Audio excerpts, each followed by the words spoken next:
Hi there, Mr. Reardon here. I'd just like to walk you through the theoretical framework that underlies the kind of rhetorical analysis that you're going to need to be able to do for the AP English Language and Composition exam.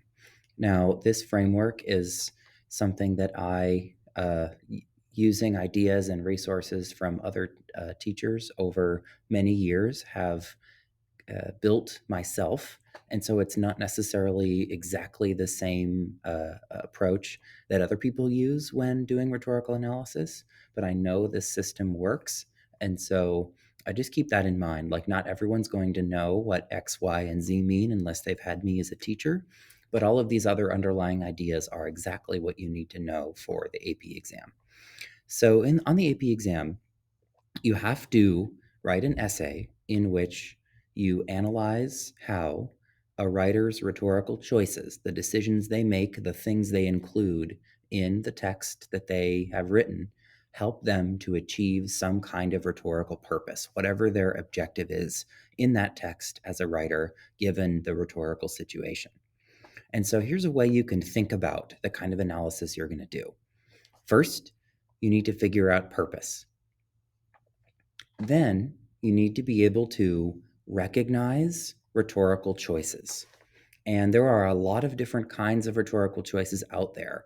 And a big part of AP Lang second semester is learning how to recognize and analyze all these different rhetorical choices. Now, you only really need to know like 10 or 15 rhetorical choices well, plus the rhetorical modes, and you should be good.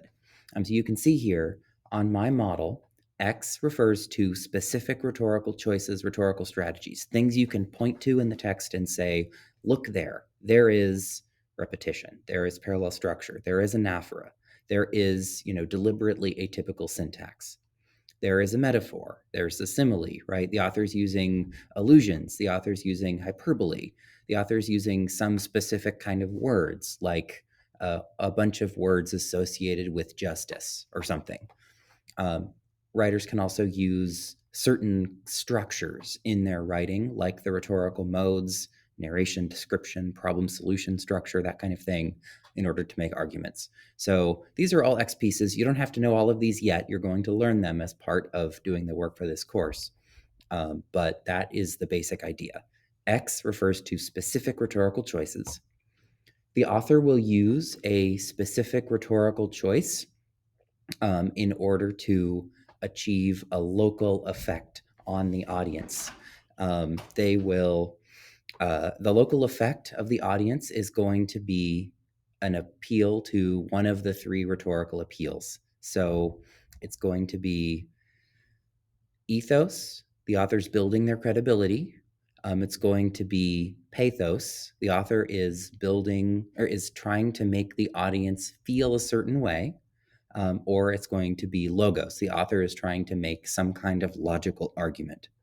And then through that rhetorical appeal, through that appeal to the audience in some way, that is what will allow them to achieve their rhetorical purpose with the audience. So that's the theoretical framework that you need to know.